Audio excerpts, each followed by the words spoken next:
Hello students, आज की class में हम डिस्कस करेंगे राउल्स लॉ के बारे में। इसके पहली वाली क्लास में हमने डिस्कस किया हुआ था हेनरी लॉ।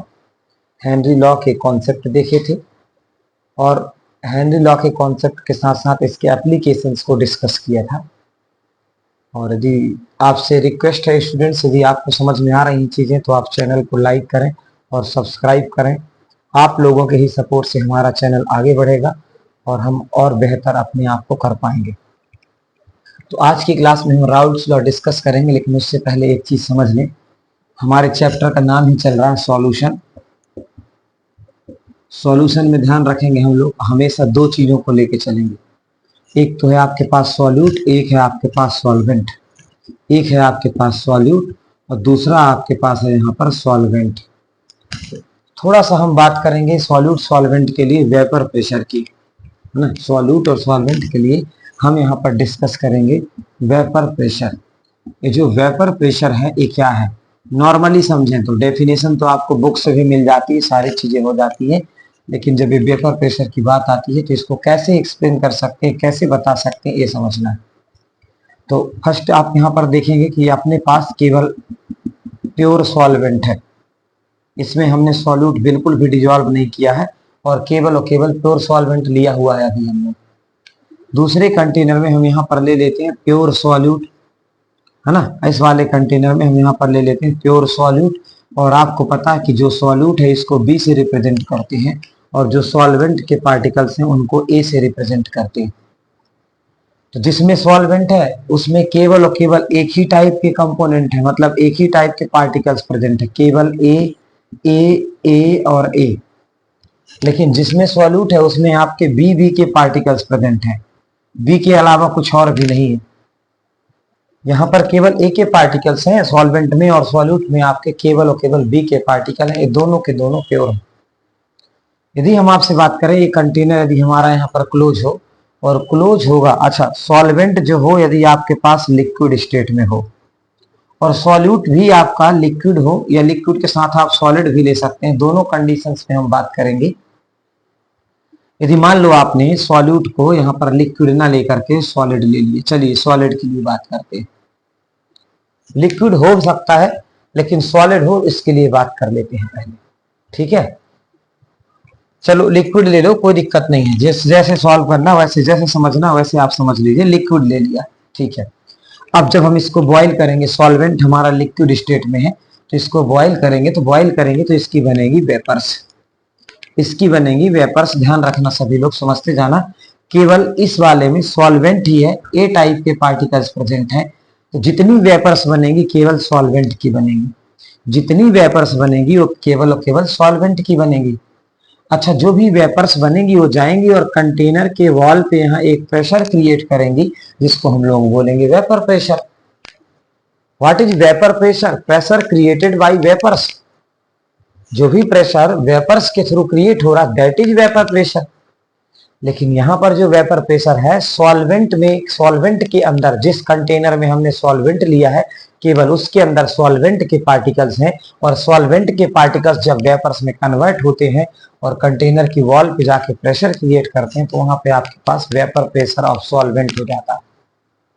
यदि इसी तरह से जैसे मैंने बोला है कि जो लिक्विड है हमारे पास सॉल्यूट है, सॉल्यूट के लिए भी हमने क्या माना हुआ है, सॉल्यूट भी लिक्विड है, इसकी भी वेपर्स बनेगी। अच्छा, इसकी भी वेपर्स बनेंगी, लेकिन इस वाले कंटेनर में जो भी वेपर्स बनेंगी केवल और केवल सॉल्यूट की बनेगी। यहाँ पर प्योर सॉल्वेंट की वेपर प्रेशर, यहाँ पर प्योर सॉल्यूट की वेपर प्रेशर। यदि सॉल्यूट आपका लिक्विड है तो, अदरवाइज यदि सॉल्यूट आपने सॉलिड ले लिया तो सॉल्यूट की वेपर्स तो बहुत कम, ना के बराबर बनेगी। आप ध्यान रखें, या आप कहें बनेंगी ही नहीं। सॉल्यूट की वेपर प्रेशर फिर आपके पास बनेंगे ही नहीं, और यदि बनेंगी भी कुछ तो बहुत ना के बराबर। तो आप ध्यान से समझें, जो भी हमारे पास सॉल्वेंट है तो सॉल्वेंट का जो वेपर प्रेशर है P, अच्छा P मतलब तो प्रेशर हो गया। इस सॉल्वेंट के प्रेशर की बात कर रहे हैं तो इसलिए हमने इसको लिख लिया P के साथ A का मतलब होता है सॉल्वेंट। लेकिन ये सॉल्वेंट प्योर है, इसके साथ ना तो सॉल्यूट है ना कुछ अदर कंपोनेंट है, only one component is there और सॉल्वेंट है। तो इसको हम लोग यहाँ पे नॉट लगा देते हैं। मतलब ध्यान से समझना, जो सॉल्यूशन का प्योर सॉल्यूशन का मतलब प्योर सॉल्वेंट का जो वेपर प्रेशर है उसको हमने पी नॉट ए लिख दिया। जो प्योर सॉल्वेंट का वेपर प्रेशर है उसको हमने पी नॉट ए लिख दिया। इसी तरीके से हम लोग प्योर सॉल्यूट का भी वेपर प्रेशर लिख सकते हैं। तो प्योर सॉल्यूट का जो वेपर प्रेशर है उसका लिख दिया पी नॉट बी। ध्यान से समझते जाएं, समझने वाली बात है। पूरा चैप्टर खत्म हो जाता है, एक चीज समझ में ही नहीं आती। P not a pure solvent का वेपर प्रेशर है, पी नॉट बी आपके पास प्योर सॉल्यूट का vapour pressure. P not a vapour pressure of pure solvent, P naught B vapour pressure of pure solute. Pure solute का vapour pressure और यहाँ पर है pure solvent का vapour pressure. अब क्या करते हैं कि दोनों को हम एक कंटेनर में मिक्स कर देते हैं। ध्यान रखना यहाँ पर केवल और केवल एक ही वेपर प्रेशर बन रही थी और यहाँ पर केवल बी की वेपर प्रेशर बन रही थी। अब हमने दोनों को एक कंटेनर में मिक्स कर दिया। अच्छा, मिक्स कर दिया मतलब आपको पता, अब हमने सॉल्यूशन फॉर्म कर लिया। मिक्स कर दिया इसका मतलब अब हमने सॉल्यूशन बना लिया। और जब सॉल्यूशन बना लिया तो ध्यान रखना, पहले यहाँ पर सरफेस पे केवल बी के पार्टिकल थे, यहाँ पर सरफेस पे केवल ए के पार्टिकल्स थे और अब आपके पास सरफेस पे ए के साथ साथ बी के पार्टिकल भी आ जाएंगे। बी ए बी ए, भाई सॉल्यूशन बना दिया आपने, सॉल्वेंट भी ले लिया, सॉल्यूट भी ले लिया। चाहे आपका सॉल्यूट सॉलिड हो, चाहे आपका सॉल्यूट लिक्विड हो, दोनों ही कंडीशंस में सॉल्यूशन के अंदर ए के पार्टिकल के साथ साथ बी के पार्टिकल्स भी प्रेजेंट होंगे। होंगे कि नहीं? पहले प्योर थे ना, तो प्योर में केवल बी के पार्टिकल्स थे, यहाँ पर केवल ए के पार्टिकल्स थे, लेकिन अभी हमने सॉल्यूशन फॉर्म कर दिया, दोनों को मिक्स कर दिया। जब दोनों को मिक्स कर दिया तो अपने पास सॉल्यूशन के अंदर ए के पार्टिकल के साथ साथ बी के पार्टिकल्स आ गए। अच्छा, अब हम ऐसा कह सकते हैं कि यदि सॉल्यूट लिक्विड होगा तो बी के पार्टिकल्स भी वेपोराइज होंगी, बी की भी वेपर्स बनेगी। अच्छा, ए की भी बनेगी, लेकिन ए के साथ साथ बी की बन रही है, तो यहां पर हम कह सकते हैं कि जो सॉल्वेंट की वेपर्स यहां पर बन रही थी उससे कम यहां बनेगी। क्यों सर? भैया यहाँ पे जो भी वेपर्स बन रही थी ए की, वो अकेले कंटेनर के अंदर केवल ए था, मतलब सॉल्वेंट था, तो पूरी वेपर्स केवल सॉल्वेंट की बन रही थी। लेकिन यहां पर आपके पास सॉल्वेंट के साथ साथ सॉल्यूट भी आ गया है, तो जो वेपर प्रेशर होगी आपकी सॉल्वेंट की तो बनेगी, साथ में आपके पास सॉल्यूट की भी वेपर्स बनेगी। अब सॉल्यूट की वेपर्स बनेगी मतलब यहाँ पर जो प्रेशर आएगा वो सॉल्वेंट और सॉल्यूट दोनों के थ्रू आएगा, किसी एक के थ्रू तो आएगा नहीं। सॉल्वेंट के थ्रू भी वेपर प्रेशर आएगा और सॉल्यूट के थ्रू भी वेपर प्रेशर आएगा। जब दोनों के थ्रू वेपर प्रेशर आ रहा तो इसको अब हम किस तरीके से समझें? मतलब यहां पर जो प्रेशर होगा तो यहां पर प्रेशर सॉल्वेंट का भी होगा पीए और सॉल्यूट का वेपर प्रेशर, यदि सॉल्यूट आपने लिक्विड लिया है तो इसकी भी वेपर्स बनेंगी और इसको हम लोग पीवी मान लेंगे। अच्छा सर, कैसे समझे? ध्यान से समझिए। पी ए जो है वेपर प्रेशर ऑफ सॉल्वेंट है, लेकिन कहां पर है? सॉल्यूशन के अंदर। अब आपने सॉल्वेंट के साथ सॉल्यूशन को मिक्स कर दिया, सॉल्वेंट के साथ सॉल्यूट को मिक्स कर दिया तो आपके पास सॉल्यूशन बन गया।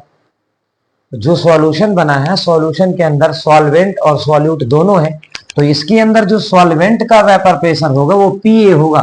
ध्यान रखना, पी नॉट ए नहीं होगा। पी नॉट ए कब था? जब हमने प्योर सॉल्वेंट लिया था। पी नॉट ए तो तब था जब हमने प्योर सॉल्वेंट लिया हुआ था, अभी प्योर सॉल्वेंट नहीं है, सॉल्वेंट के साथ सॉल्यूट को मिक्स कर दिया तो सॉल्यूशन बन गया। मतलब सॉल्यूशन के अंदर जो सॉल्वेंट है उसका वेपर प्रेशर पी ए है और प्योर सॉल्वेंट का जो वेपर प्रेशर है वो पी नॉट ए है। ज्यादातर आपको जो वेपर प्रेशर, ज्यादातर क्या 99% केस में आपको केवल सॉल्वेंट के वेपर प्रेशर से मतलब होगा। और ध्यान रखें, जो प्योर सॉल्वेंट का वेपर प्रेशर है वो पी नॉट ए है, हमने लिख दिया, और जो प्योर सॉल्यूट है उसका vapour pressure P naught B है। लेकिन जैसे दोनों को मिक्स करते हैं तो इनका वेपर प्रेशर चेंज हो जाता है, ए के साथ बी के पार्टिकल्स भी आ गए, इनकी वेपर्स कम बनेंगी। कम बनेगी मतलब जो पहले वेपर प्रेशर था उससे कम होगा सॉल्यूशन का वेपर प्रेशर। ध्यान रखना, एक बात स्टेटमेंट याद रखेंगे। क्या स्टेटमेंट याद रखना? वीपी मतलब vapour pressure of pure solvent is always greater than vapour pressure of solution. अच्छा, प्योर सॉल्वेंट का वेपर प्रेशर कितना है? P not a. सॉल्यूशन के अंदर सॉल्वेंट का वेपर प्रेशर है पी ए। तो आप याद रखिए P not a is always greater than P A. यदि याद नहीं रखेंगे तो न्यूमेरिकल्स में फिर प्रॉब्लम जाएगी आपको। अरे भाई, प्योर सॉल्वेंट का vapour pressure P not a है। मैंने बोला यहाँ पर केवल एक ही वेपर्स बन रही हैं तो प्रेशर भी ज्यादा होगा, केवल ए के थ्रू ही प्रेशर बनेगा। यहाँ पर ए के साथ साथ बी की भी वेपर्स बन रही हैं, तो जो ए की वेपर्स बन रही हैं उनके थ्रू जो प्रेशर होगा थोड़ा सा कम हो जाएगा। कम हो जाएगा तो हमने लिख दिया पी नॉट ए, मतलब vapour pressure of pure solvent is always greater than vapour pressure of solvent in a solution. Either directly you can say that a vapor pressure of pure solvent is greater than a vapor pressure of solution। ये तो था हमारा basic concept, और ये basic concept पढ़ने के बाद अब हम आगे बढ़ते। क्या समझा हमने? हमें ध्यान रखना है केवल इतना कि जो प्योर सॉल्वेंट का वेपर प्रेशर होता है ऑलवेज ग्रेटर देन होता है पीए से। क्यों होता है उसका रीजन मैंने आपको बता दिया। यहाँ पे केवल सॉल्वेंट के पार्टिकल थे, यहाँ पर सॉल्यूट और सॉल्वेंट दोनों के पार्टिकल्स आ जाते हैं। ध्यान रखना है आप सभी को। इस तरीके से हमने इस टॉपिक को समझा। आगे इसी को हम कंटिन्यू करते हैं, ठीक है। तो अगला टॉपिक स्टार्ट करते हैं। इसी पे बेस है हमारा राउल्स लॉ। इसी पर बेस्ड हमारा टॉपिक है राउल्स लॉ। पहले हम पूरा स्टेटमेंट लिख लेंगे राउल्स लॉ का, इसके बाद इसको सारी चीजों को समझ के आगे बढ़ेंगे, है ना। तो अब हमारी नेक्स्ट हेडिंग है, नोट्स बना रहे, लिखते जाएं सभी लोग। राउल्स लॉ, ध्यान रखेंगे सभी, नोट्स बना लें। पहले मैं राउल्स लॉ को लिख देता हूं, इसके बाद एक्सप्लेन करता हूं। हेनरी लॉ सभी ने पढ़ा है, जिनने भी हेनरी लॉ पढ़ा उसको कोई भी प्रॉब्लम नहीं होगी। राउल्स लॉ का पहले स्टेटमेंट लिख देता हूं मैं यहां पर आपके पास। अकॉर्डिंग टू राउल्स लॉ या according to this law, partial pressure of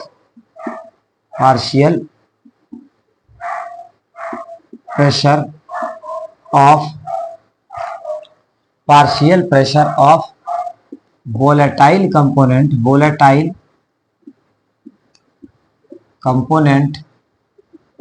is directly proportional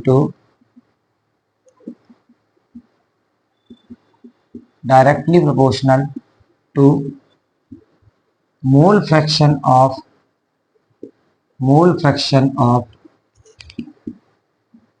that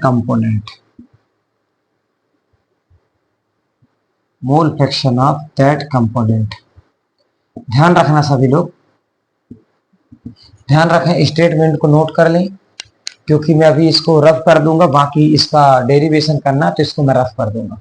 ध्यान रखना राउल्स लॉ क्या कह रहा है। अच्छा, ये राउल्स लॉ कौन से कंडीशन के लिए पढ़ रहे हैं वो भी बता दूंगा।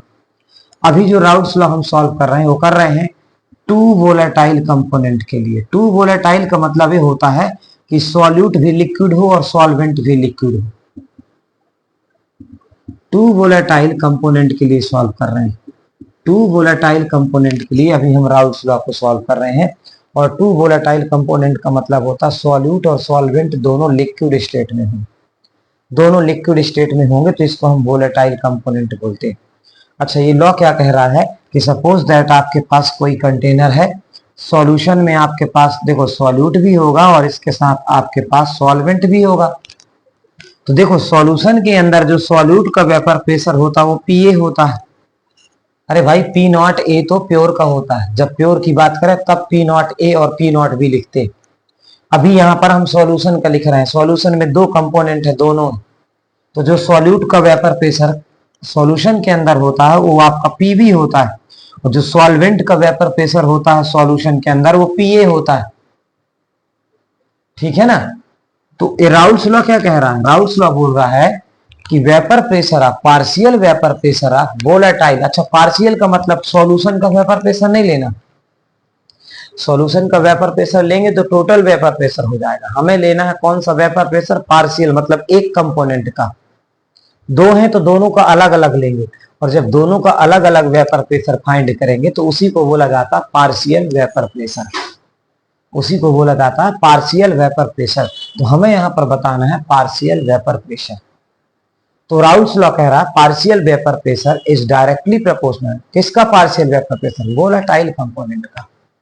अब मान लो सॉल्यूशन के अंदर 3 वोलेटाइल कंपोनेंट है, तो तीनों का partial vapour pressure directly proportional होगा mole fraction of that component. That component मतलब यदि सॉल्वेंट का वेपर प्रेशर है तो सॉल्वेंट के मोल फ्रैक्शन के डायरेक्टली होगा, डायरेक्टली प्रोपोर्शनल होगा। यदि सॉल्यूट का पार्शियल प्रेशर है तो सॉल्यूट के मोल फ्रैक्शन के डायरेक्टली प्रोपोर्शनल होगा। जितने कंपोनेंट मतलब जो भी कंपोनेंट लोगे उसी कंपोनेंट के मोल फ्रैक्शन के डायरेक्टली प्रोपोर्शनल होगा उसका वेपर प्रेशर, या आप कह दो पार्शियल वेपर प्रेशर। तो स्टेटमेंट नोट कर लिया, रब कर दें 1 2 3। अब ध्यान देंगे जो स्टेटमेंट था इसी के बेस पे हम पूरे राउल्स लॉ को सॉल्व करेंगे। लेकिन राउल्स लॉ अभी कौन से कंडीशंस पे सॉल्व कर रहे हैं हम लोग? फॉर टू वोलेटाइल कंपोनेंट, या आप कह सकते हैं लिक्विड लिक्विड सॉल्यूशन के लिए। जो राउल्स लॉ पढ़ रहे हैं अभी हम लोग एक इसके लिए कर रहे हैं लिक्विड लिक्विड सॉल्यूशन के लिए। देखो सॉल्यूट भी लिक्विड हो, सॉल्वेंट भी लिक्विड हो, दोनों लिक्विड है मतलब दोनों वोलेटाइल है। दोनों वोलेटाइल है मतलब दोनों का जो पार्शियल वेपर प्रेशर होगा वो उनके मोल फ्रैक्शन के डायरेक्टली प्रोपोर्शनल होगा। जैसे पार्शियल वेपर प्रेशर सॉल्वेंट का पार्शियल वेपर प्रेशर कितना होता है? मैंने आपको बताया Pa होता है। जो सॉल्वेंट का पार्शियल वेपर प्रेशर Pa होता है। अच्छा प्योर सॉल्वेंट का, ये तो सॉल्यूशन के अंदर का है, सॉल्यूशन के अंदर Pa होता है, प्योर सॉल्वेंट का P0A होता है।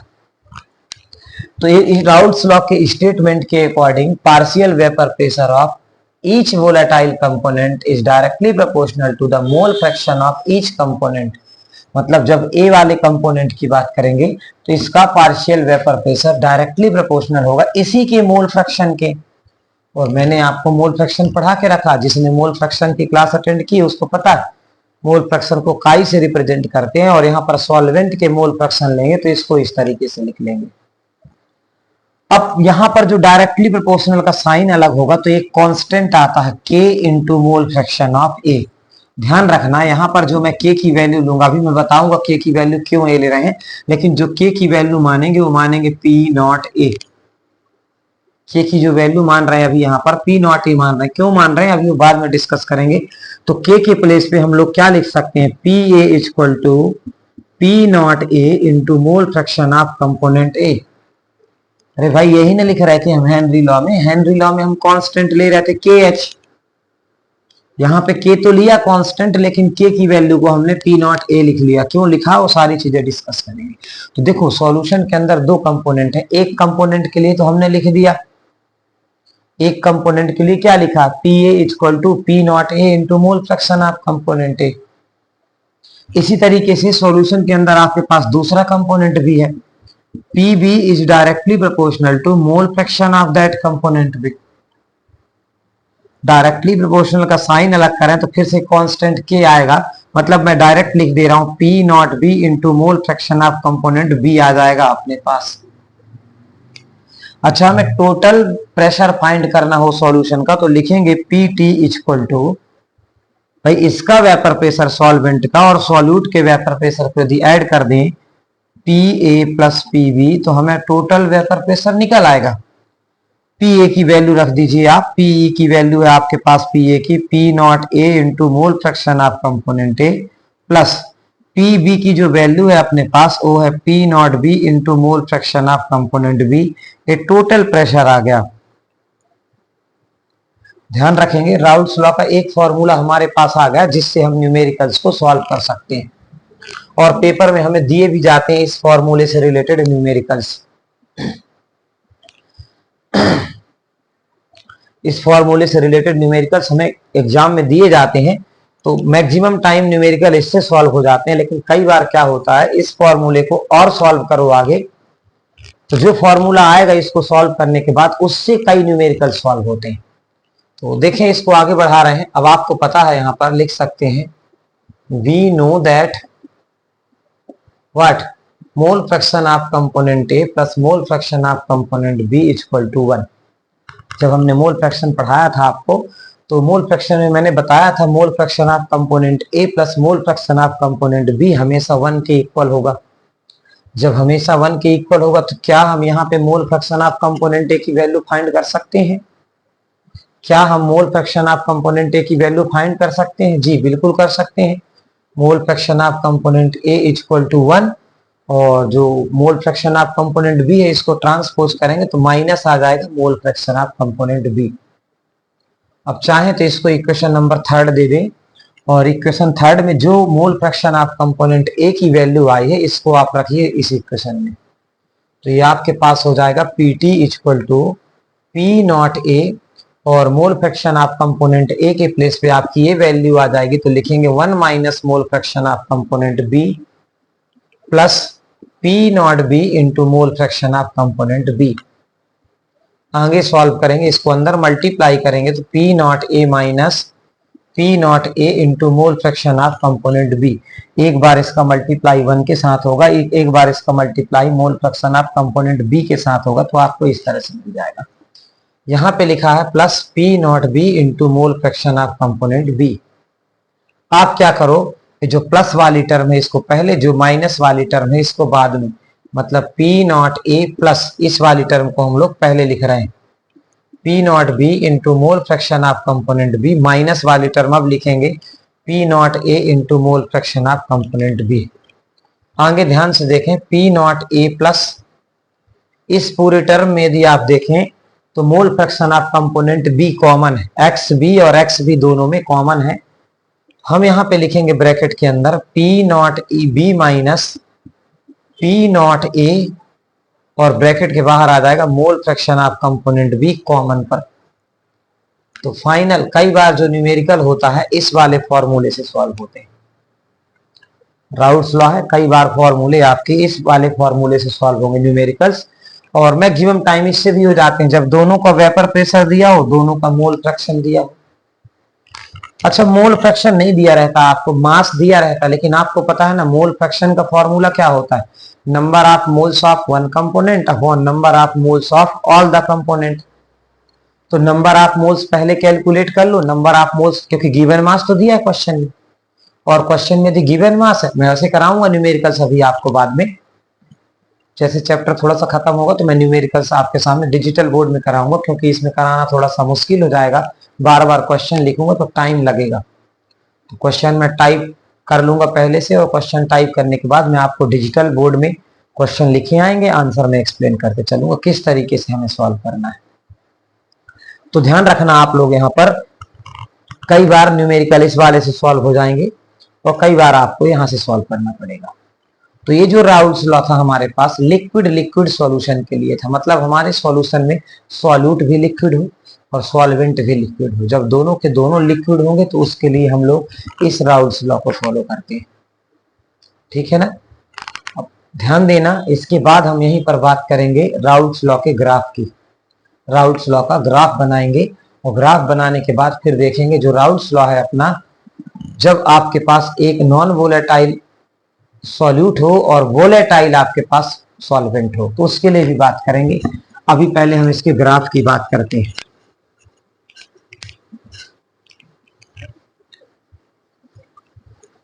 स्क्रीनशॉट ले लिया था सभी ने?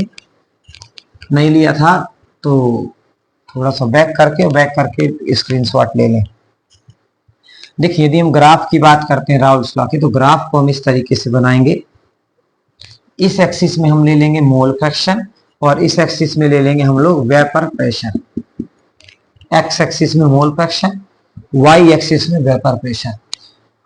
अब ध्यान रखना, आपने अभी निकाला था कि जो पी ए होता है किसके इक्वल होता, P not A into mole fraction of component A के, राउल्स लॉ में निकाला। जो पी बी होता है इक्वल होता P naught B into mole fraction of component B की, ये भी निकाला हमने राउल्स लॉ में। ये दोनों ही चीजें हमने राउल्स लॉ में फाइंड की हुई है। अच्छा, टोटल भी निकाला हुआ, P T equal to P A plus P B लिख दो आप, या आप लिख दो P not A into mole fraction of component A plus P naught B into mole fraction of component B. अच्छा, एक चीज आपने और पढ़ी है, mole fraction of component A plus mole fraction of component B equal to 1 होता है। हमेशा याद रखना, मैंने आपको पढ़ा के रखा है मोल फ्रैक्शन वाला जब कॉन्सेप्ट क्लियर किया था, जब हमने मोल फ्रैक्शन वाला टॉपिक क्लियर किया था बच्चों, तो मैंने आपको बताया हुआ था कि mole fraction of component A plus B equal to 1 आता है। तो ध्यान से देखें, यदि मैं आपसे कहूं कि इस वाले पॉइंट पे मैंने मोल फ्रैक्शन ऑफ कंपोनेंट ए 1 के इक्वल ले लिया, ए मतलब सॉल्वेंट का जो मोल फ्रैक्शन था उसको 1 के इक्वल लिया, तो common sense mole fraction of component B कितना हो जाएगा? 0। क्यों सर? क्योंकि दोनों को प्लस करने में 1 आता है ना। Mole fraction of component A plus mole fraction of component B, जब दोनों को प्लस करते हैं तो प्लस करने में 1 आता है, और आपने यहां अकेले को 1 ले लिया तो दूसरा कितना हो जाएगा? 0। जैसे जैसे इधर बढ़ेंगे तो जो यहां पर 0 था mole fraction of component B, वो आकर के यहां पर 1 हो जाएगा। फिर से वही कंडीशन, दोनों का सम 1 होता है, और आपने अकेले mole fraction of component B को 1 ले लिया, तो जो mole fraction of component A है, ए 0 के इक्वल हो जाएगा। अच्छा, जो कंपोनेंट बी है इसका जो ग्राफ है वो इस टाइप से जाएगा, जैसे जैसे वेपर प्रेशर बढ़ेगा उतने ही ज्यादा हम मोल फ्रैक्शन बढ़ेगा। भाई हेनरी लॉ क्या कह रहा था? हेनरी लॉ कह रहा था partial vapour pressure of a gas is directly proportional to the mole fraction. तो यहां पर भी तो वही है, वेपर प्रेशर जैसे जैसे इंक्रीज करेंगे वैसे वैसे मोल फ्रैक्शन इंक्रीज होगा। सॉल्यूट का 0 था तो धीरे धीरे बढ़ के कितना हो गया? 1। 1 से ज्यादा तो हो नहीं सकता, सॉल्यूट सॉल्वेंट दोनों का सम करने पे 1 आता है। अब ध्यान दें, यदि इस साइड से देखें तो मोल फ्रैक्शन ऑफ कंपोनेंट ए 0 है, जब इधर आएंगे तो ए लाइन इस तरह से, अच्छा ये किसी भी पॉइंट को ऊपर नीचे बना सकते हैं, कंफ्यूज मत होना, ना प्रॉब्लम में पड़ना। इसको भी नीचे कर सकते हो, इसको ऊपर, कोई दिक्कत नहीं है। अब ध्यान रखना, ये मैंने बनाई हुई है ये लाइन, यहाँ पे 0 था, ये आके 1 हो रहा, मतलब ये वाली जो लाइन है ये आपके पास P B equal to P naught B into mole fraction of component B के लिए, ये जो लाइन है mole fraction of component A, मतलब P A equal to P not A into mole fraction of component A के लिए। इस point और इस पॉइंट को मिला दें तो टोटल वेपर प्रेशर की लाइन बन जाती है P T equal to P A plus P B, जिसको आप क्या लिख सकते हैं? P not A into mole fraction of component A plus P naught B into mole fraction of component B. लिख सकते हैं कि नहीं? लिख सकते हैं। तो ये जो ग्राफ बना हमारे पास, ये राउल्स लॉ का ग्राफ है, और राउल्स लॉ का ग्राफ कब है? जब हमारे पास लिक्विड लिक्विड सॉल्यूशन है। यहीं पर ध्यान से देना, बहुत ज्यादा डिफिकल्ट नहीं है। जब हम राउल्स लॉ की बात करें, और राउल्स लॉ किस कंडीशंस के लिए? जब हमारे पास एक सॉलिड हो, मतलब सॉल्यूट आपके पास सॉलिड हो और सॉल्वेंट आपके पास लिक्विड हो। तो चिल्ड्रन आप सभी को पता है कि जब आपके पास सॉल्यूट सॉलिड होगा तो इसकी वेपर्स तो बनेगी नहीं, सॉल्यूशन के अंदर केवल जो वेपर्स बनेगी वो सॉल्वेंट की बनेगी, और सॉल्वेंट की वेपर्स बनेगी। तो राउल्स लॉ क्या कहता है? Vapour pressure of partial vapour pressure of volatile component is directly proportional to the mole fraction of that component. Partial vapour pressure of volatile component is directly proportional to the mole fraction of that component। तो अब यहां पर तो volatile component केवल solvent है, मतलब PA is directly proportional to mole fraction of component A। इसको हम लिख सकते हैं PA equal to P not A into mole fraction of component A। तो राउल्स लॉ, जब हमारे पास सॉल्यूट सॉलिड हो और सॉल्वेंट लिक्विड हो तो उसके लिए छोटा सा फॉर्मूला आता है। अच्छा, इसी को थोड़ा सा बढ़ा सकते हैं आप, क्योंकि आपको पता है mole fraction of component A plus mole fraction of component B equal to 1।